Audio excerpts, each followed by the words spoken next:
Our AI is now ready to take on anyone crazy enough to challenge it. Hope you're ready, because on this episode of Tech Breakdown, we're creating an AI Aimbot.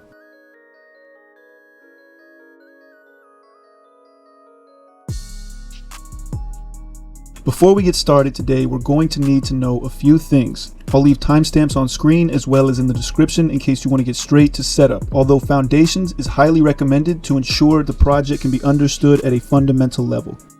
Firstly, what type of AI exactly are we dealing with? This is an extremely important concept because many people seem to think AI means full-fledged Terminator T-800s, and that is not the case. AI is a broad term with many layers and subdivisions, the scope of which is beyond this video, but here is a general overview. In AI, there are three basic processes. First is a learning process. Based on some given data, your algorithm will produce an estimate about a pattern in the data. In other words, it will predict what you are trying to show it. Second is an error function. This is used to evaluate how accurate the AI's predictions are. Lastly, there is model optimization. This compares multiple trial runs to see if our model is getting more or less accurate. Then using that data will adjust its weights or prediction parameters to try and guess more accurately. This can get extremely complex, but as you can see from a basic standpoint, machine learning takes input and given a function tries to predict output. As we get to the innermost layer, deep learning, the model takes input, passes through multiple different neural layers, then predicts an output. Today we are going to be using deep learning in an AI subfield called computer vision. This field is dedicated to helping computers make sense of images and understand them the way humans do. The algorithm we are going to be using is called You Only Look Once, more popularly known as YOLO. Developed by Joseph Redman, YOLO works by applying a single neural network to the full image, dividing the image into regions, and then predicting probabilities for each region.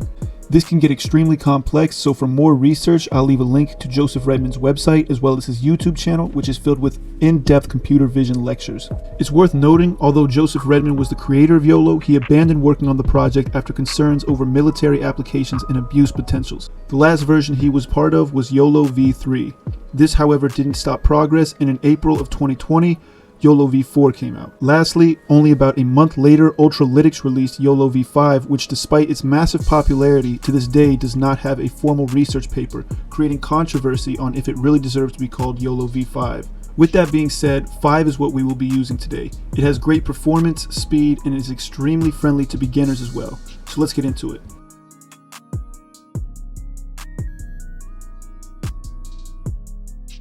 For setup, the first thing we need to discuss is dependencies. YOLOv5 has a few dependencies. Two of the more important ones to remember are OpenCV and pytorch.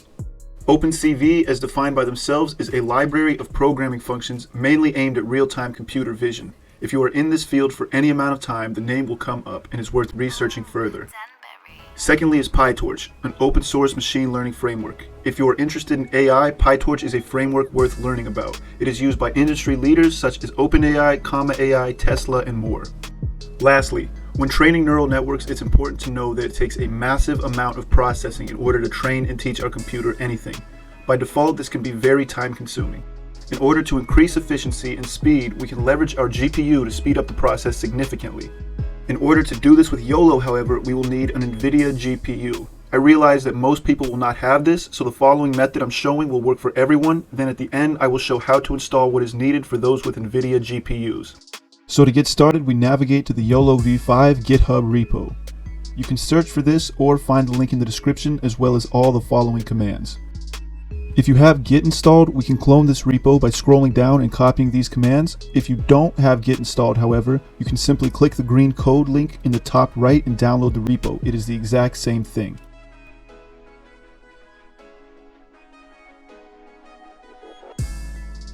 After that is done, we open up a terminal or command prompt and change directories into wherever we downloaded YOLO. To do this, we type cd in the path to your YOLOv5 directory. Next, to install the requirements, we type pip install-r requirements.txt. This will install all the requirements in the text file Ultralytics has left. As you can see, Torch and OpenCV are two of the names listed. Next is Scutti, a program I recently wrote to help automate the capturing and sorting of images for our AI model data gathering. This is optional, but will help ease the pain and speed up the process of data collection for all computer vision-based projects. Note that I plan on continuing to build and upgrade this as time goes on, so if you have any ideas or suggestions on additional functionality that would help your daily data collection, feel free to let me know and I will work on implementing it. To install, we navigate to the GitHub repo, and similar to YOLO, we can either click the green download link or git clone the repo. Again, all commands will be left in the description below. Once cloned, we cd into wherever this was downloaded and type pip install -r requirements.txt. This will ensure all dependencies are installed. To run this, we type python GUI.py. If everything was installed correctly, a user interface will pop up. Lastly, we need to clone labelImg created by Zoodlin. This will allow us to create labels for our images in the training process. There are different commands depending on what operating system you are using. I will show on screen, but know they can be found on Zoodlin's GitHub, which I will leave a link for in the description.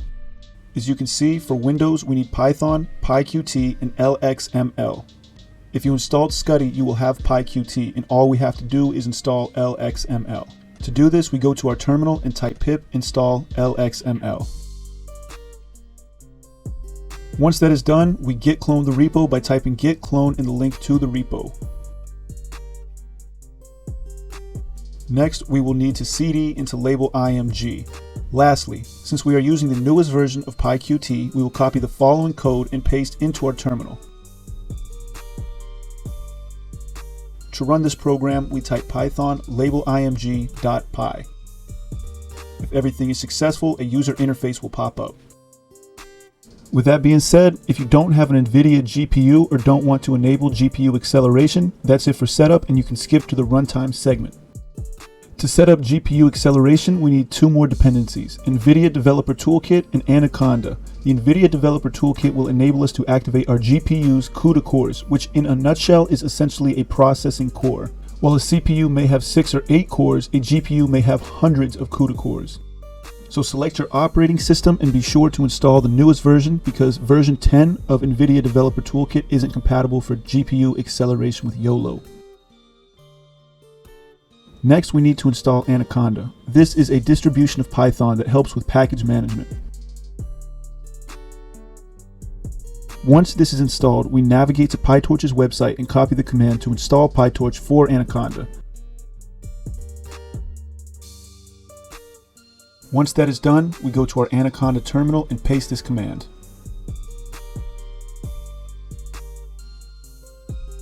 Note that in order to use the Anaconda distribution of YOLO, we will need to pip install the requirements.txt file in our Anaconda terminal.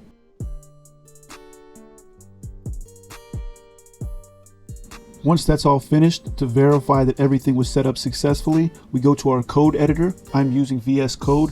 Make sure to select conda, then type torch.cuda.is available. And if everything worked correctly, an output of true will be given.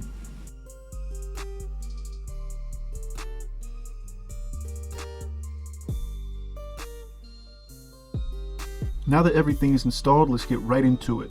I'll leave template code on screen. This can also be found on YOLOv5's GitHub, but it is fairly straightforward. We import torch, create a variable with our model, add image paths or video paths to a variable, then tell the model to analyze those images. With that being said, all we need to do now is add results.show to print out the image with the model's predictions.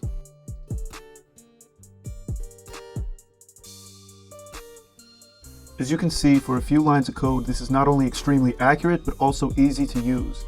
Now, if we type results.print, our program will give us back what it believes it found in the image. While this is cool, this is not enough data to track in real time. This leads us to our next line of code, results.xyxy. This will return a tensor with the following information. The xmin, the leftmost point of detection, the ymin, the lowest point of detection, the xmax, the rightmost point of detection, the ymax, the highest point of detection, the confidence that the model has with its prediction, and a corresponding class number for different prediction objects. This is more than enough info to add some basic formulas to and create a click point for our bot. With that said, let's load up a while loop and see if this model will work out of the box. In a new file, I wrote a script that will capture the screen location of where our game will be. If you installed Scutti during setup, all of these imports will be available. Otherwise, you will need to pip install MSS. As you can see, the code is pretty similar to before. We create a model, we use MSS and define where we want our screen to be captured. Then, in a while loop, we create a variable and grab our screen image. Then we pass that image to the model as before. We then use OpenCV to display those results. It's worth noting, in order to have those results displayed properly, we need to use NumPy's squeeze function. Now let's see how this looks. As you can see, for a base model out of the box, this provides pretty impressive results. Recognizing zombies as humans, it might seem intuitive to just create an aimbot that targets humans. This, however, will not work. As you see, we are getting tons of unnecessary info, as well as the player's hands getting registered as human. This will break a bot program by constantly aiming at itself. This is not YOLO's fault, however. YOLO was trained on the Coco dataset, which has lots of generic categories. Zombies, unfortunately, didn't make that list. So to get a list of objects we desire, we will need to train our own neural network. Note, if you're wondering why this video is so slow, this is due to how our program is set up.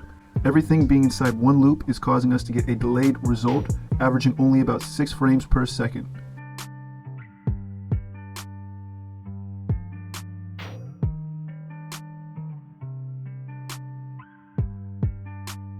Believe it or not, training a neural network is extremely simple with YOLOv5. The only caveat is it requires a sizable amount of data. If you're wondering an exact number, the answer is usually more. An effective amount of images for a neural network is usually in the tens to hundreds of thousands, but understandably, that is unreasonable for a single user to gather. So just get as many pics as you can with a target goal of at least 1,000. This is where Scutti comes in handy. Whether you want to have images auto-captured every few seconds, want to designate a keyboard key to take a screenshot, whether you want to take a video and convert it into numerous images, it is all easily done with Scutti. I don't want to self-promote too much, but this tool personally has saved me hours of time, and I hope it helps someone out there. With that being said, let's gather some data.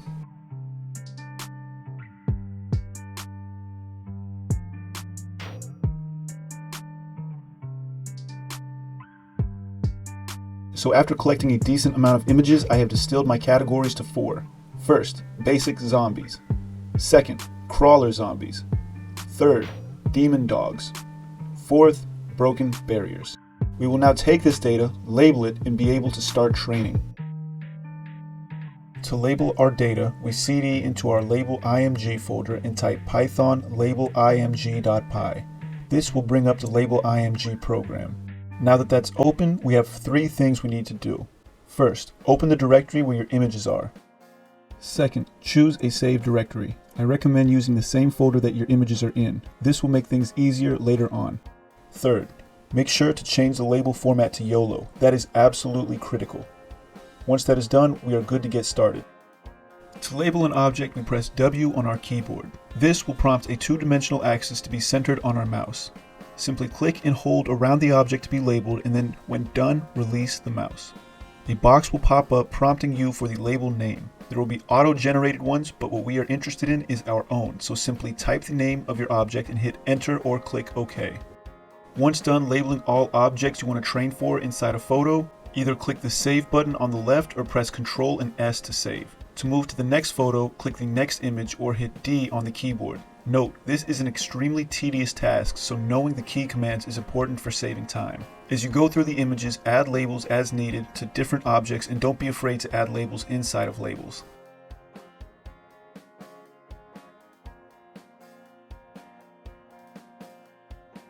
Once we're done with that, if we view the classes.txt inside our image directory, we get a list of all label classes created.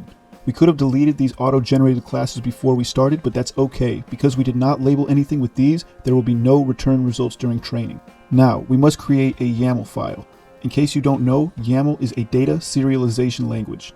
If we go to Ultralytics GitHub, we can find a template YAML file. Taking this basic model, we apply the following changes. First, we add the base folder to where our images and labels are. Next, we identify the subfolder where our images are. Third, we add the subfolder for validation data. This is important because validation data is what helps us know if our model is truly getting more accurate or if there is bias in itself. To create validation data, we simply take a portion of our images and their corresponding labels and put them inside a separate subfolder. If you're wondering how much a good validation set is, again, the answer is usually more, but because we are working with a small data set, about 10% will work. Lastly, looking at the class's text file, we copy the items and paste them in our names list, each class separated with a comma.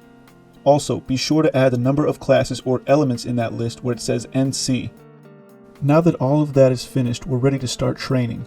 When training a neural network, there are many different factors that can drastically change the outcome of our AI model. This is beyond the scope of this video, but I highly recommend looking into this by using a site like Kaggle. It is free and has great hands-on computer vision and deep learning lessons. I'll leave a link in the description. To train our neural net, we can copy the code on Ultralytics GitHub and simply change the coco128.yaml to the YAML file we've just created. A brief breakdown of this code. IMG is the resolution we will be training at. Batch is the amount of data we show to the neural network at a time. Larger batches means our AI gets to see and make predictions over a wider data set. Epochs is the amount of time our AI sees all of the data. Data is what our model will be making inferences on, and weights are the weights we start off with. I am choosing YOLOv5 small because it is extremely fast. Try playing around with these settings and you will see how different parameters result in different performances. With that said, I will enter this code and let the training begin. While this is training, we can go into our YOLOv5 directory, click on Runs, and select Train. Here we can find all kinds of data. My favorite is the ability to see inferences for each batch during training. Once training is done, a weights folder will appear. Inside will be two files, weights for our best batch and weights for our last batch. Now, if we copy this path, we can reload our loop from earlier and see our newly created AI. As you can see, we've not only got our custom labels being shown, but we've eliminated the extra noise at the same time. For a dataset of just a few hundred images in a small training run, this is pretty impressive. With that said, we move on to our last segment, Aimbot.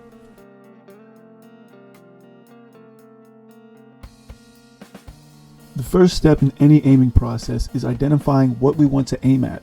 If you recall from earlier when we created a .yaml file, we have a specific class for every item we labeled. To figure out what the class number for our desired object is, we simply count from the top of our class.txt file down to the bottom and subtract by 1. We are subtracting by 1 because in Python list elements start at index 0.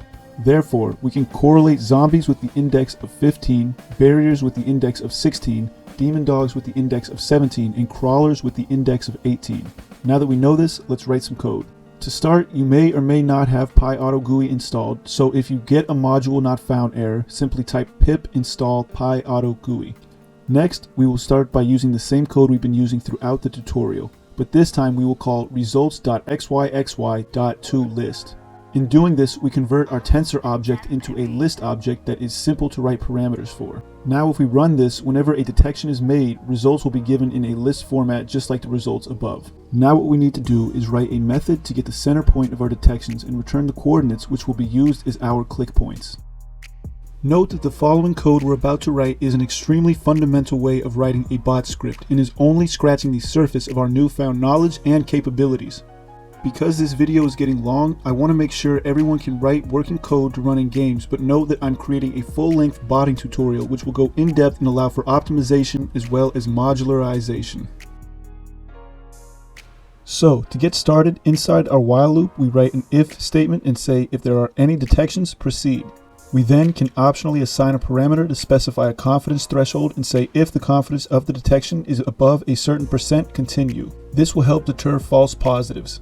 Next, we define what we want to look out for. Remember those class numbers? This is where they come in handy. If you're wondering why there are two parentheses next to our RL variable, this is because our list is two-dimensional, so we must specify the row and column. Next, we create two variables for our xmax and ymax values. To get the width and height of our detection, we simply subtract the maxes from the mins for both our x and y values. Now, here's where things get tricky. Different games have different mechanics to prevent cheaters, so as you can see in our xpose and ypose variable, we are multiplying by 0.37 and 0.3. This is to account for the difference in what coordinates should be versus what they are. You may have to play around with this setting to find what works for you. All of this being said, the hardest part of this code was to figure out to move back the same amount we move forward after clicking on our target. Without this single line of code, our aimbot will spiral out of control and will leave you on an all-night bender wondering where you went wrong in life. But don't worry, I did that for you, so we can move on. This will provide us with a working aimbot that will automatically find targets and click on them. Two final things to note are, 1. Our debug video will be choppy, but this will not affect our actual aimbot. Like I said earlier, I will be coming out with a full-length botting tutorial to apply specific parameters, in-game logic, as well as increase our FPS by a magnitude of several factors. Lastly, while this method works on many games, lots of newer games have advanced anti-cheat and regular mouse libraries will not work. Don't worry though, I am also working on a video that will show us how to bypass this at a hardware level. So, for all that and more, if you enjoyed this video, make sure to like, subscribe, and let me know what I can do to make these tutorials better for you. This is Trevor Satori, signing off.